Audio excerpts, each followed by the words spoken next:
Comment éviter une crise de la dette en Afrique subsaharienne? Le FMI et la Banque mondiale se penchent sur la dette africaine. 15 ans après, l'Afrique rattrapée par la dette. Les pays d'Afrique subsaharienne connaissent en ce moment ce que les experts appellent une crise de la dette. Les assemblées annuelles du FMI et de la Banque mondiale ont eu lieu au Maroc après une absence de 50 ans sur le sol africain. L'accent a été particulièrement mis sur des questions cruciales telles que les financements et les conditions rigoureuses associées à l'octroi de prêts aux nations en difficulté. Les discussions ont également mis en lumière la crise de la dette dans certaines économies africaines.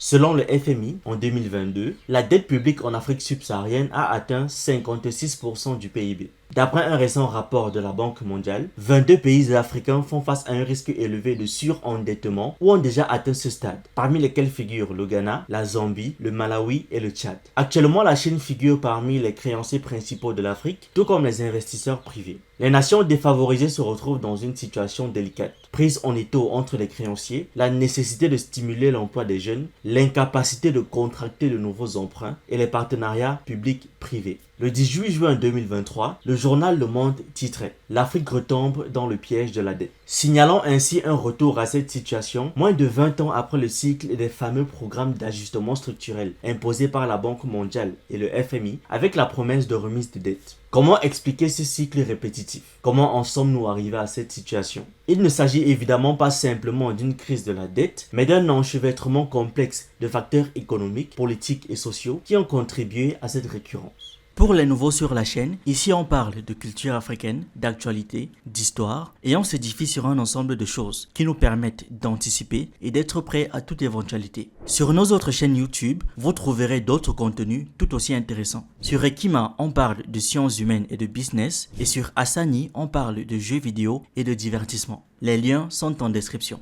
Je vous encourage aussi à vous abonner, à liker cette vidéo et à la partager partout où c'est possible. Sur WhatsApp, sur Facebook, sur Instagram et même ailleurs. C'est totalement gratuit et ça fait toujours plaisir. Pour commencer, parler de crise de la dette n'est absolument pas exact. Les médias, organismes internationaux et les experts s'en servent bien sûr pour donner une mauvaise image du continent, un ensemble de pays où on ne sait pas utiliser l'argent. Si vous prenez la dette globale des pays d'Afrique subsaharienne par exemple, d'après un rapport annuel de la Banque mondiale, elle s'élevait à 1140 milliards de dollars en 2022. Ce qui est largement inférieur à celle de pays comme l'Allemagne avec ses 2368 milliards d'euros ou encore les 2950 milliards d'euros de la France sur la même année. Rendez-vous compte qu'on a deux pays européens qui ont chacun une dette plus grande que celle de 48 pays africains réunis. Pourquoi est-ce qu'on ne parle de crise d'endettement qu'en Afrique alors qu'on a une population d'un peu plus d'1 milliard qui a une dette largement plus faible qu'une population de 83 millions? Au-delà de ça, la population d'Afrique subsaharienne, en majorité très jeune et dynamique, est en capacité de rembourser cette dette, tout le contraire de la population vieillissante de l'Europe. En réalité, les pays les plus endettés sont les pays riches. États-Unis, Chine, Allemagne, ça ne surprend personne. On s'enrichit grâce à la dette. Dans le même temps, on constate que les pays dits pauvres ont une dette très faible. Ce qui nous amène à une question fondamentale. Pourquoi est-ce que les pays dits riches peuvent continuer à lever de l'argent malgré leur dette colossale à 120, 170, 200% de leur PIB, alors que les pays dits pauvres arrivent à peine à avoir de l'argent et dès qu'il y a une minuscule dette, on parle de crise?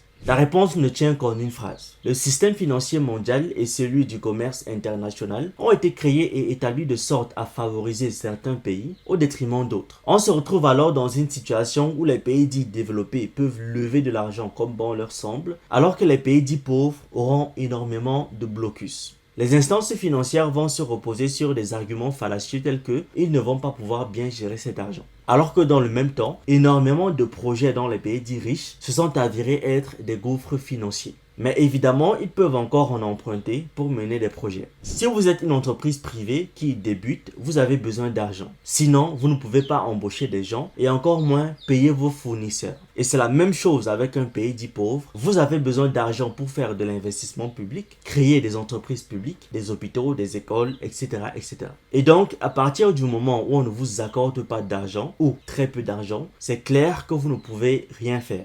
Les pays africains ont alors dû faire recours aux créanciers chinois, ce qui n'est pas une mauvaise chose dans cette situation. et qui bien sûr a accéléré l'implantation de la Chine en Afrique. La Chine a permis aux Africains d'avoir des liquidités, ce que les instances internationales ne leur permettaient pas. Avec cet accord tacite entre les banques, les institutions financières, etc., il y a un chantage qui se crée. Un pays dit pauvre qui veut de l'argent, on ne lui en donnera que sous certaines conditions, notamment les fameuses politiques d'ajustement structurel qui s'accompagnent généralement de la libéralisation des marchés, du fait de permettre les investissements directs étrangers, de réduire les dépenses publiques, etc., etc. Ce qui ne leur permet absolument pas d'amorcer la création d'une quelconque entreprise nationale, vu qu'elle se fera bouffer immédiatement par la concurrence étrangère, qui viendra s'installer et sera nettement plus puissante. Quand on s'en tient aux chiffres, le problème de la dette africaine n'en est pas un. Seulement, la dette devient problématique dès lors que l'on considère tout ce qu'elle entraîne avec elle comme effet pervers qui va enfermer les pays dans le sous-développement. Mais alors, comment pourrait-on convertir cette crise de la dette en développement? Développement selon le point de vue occidental bien sûr. Ce qu'il y a tout d'abord à retenir, comme dit précédemment, une entreprise privée, tout comme un État, a besoin de financement. On a réussi à coup de slogans, de discours, à nous faire croire qu'on développe un pays avec des entrepreneurs. C'est vrai que ça aide, c'est important. Mais ce qu'il faut, c'est une véritable industrie. Dans nos pays qui exportent principalement des matières premières, pétrole, cacao, lithium, cobalt, coltan, etc., nous n'avons pas encore intégré que c'est la transformation qui crée des emplois. Prenons le cas du Congo-Brazzaville qui exporte majoritairement du pétrole. Par qui est-ce que le pétrole est-il produit ou exploité? Par des compagnies pétrolières étrangères avec en tête Total Energy. Pendant ce temps, que fait la SNPC? Elle récupère de l'argent mais n'exploite pas elle-même le pétrole de son pays. Donc, toutes les informations concernant le pétrole sont décidées par les compagnies privées qui ne dépendent pas du pays. Le prix de leur pétrole n'est pas décidé par eux mais par les marchés financiers. Ce qui fait que dans des situations de géopolitique tendues, le prix peut augmenter, ce qui leur accorde un large bénéfice. Mais dans des périodes comme celle du Covid, ils ne vont rien gagner. Autant dire que ce sera la catastrophe. Pire encore, le produit est exporté, transformé ailleurs et ensuite racheté par l'État congolais. Dans cette situation, le mieux pour le pays serait de créer toute une industrie sur place qui par la même occasion créerait des emplois. De l'exploitation à la pompe en passant par la raffinerie et la distribution. Mais pour ça, il faut du financement. Mais si les bailleurs de fonds internationaux ne veulent pas leur prêter, qui le fera? La Chine.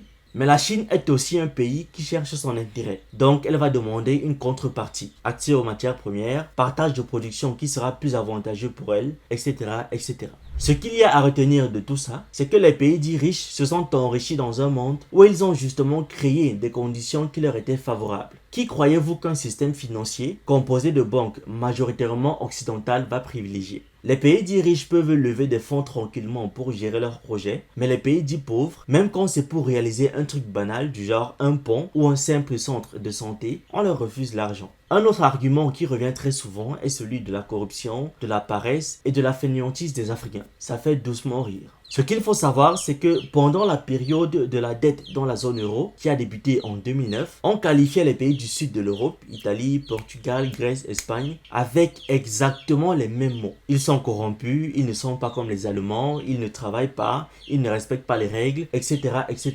Autant d'insultes à leur encontre. Dans cette configuration des choses, développer nos pays africains qui n'ont pas accès au financement, ne maîtrisent ni les quantités ni les prix de ce qu'ils produisent, est extrêmement difficile. La corruption n'est qu'un effet collatéral, alimenté en partie par ceux qui veulent que les choses restent ainsi, parce qu'ils y trouvent évidemment leurs bénéfices. Le vrai problème est et sera toujours le système financier mondial tel qu'il a toujours fonctionné. Dites-moi ce que vous en pensez en commentaire et on se retrouve dans une prochaine vidéo. Pour les nouveaux sur la chaîne, ici on parle de culture africaine, d'actualité, d'histoire et on s'édifie sur un ensemble de choses qui nous permettent d'anticiper et d'être prêts à toute éventualité. Sur nos autres chaînes YouTube, vous trouverez d'autres contenus tout aussi intéressants. Sur Ekima, on parle de sciences humaines et de business et sur Asani, on parle de jeux vidéo et de divertissement. Les liens sont en description.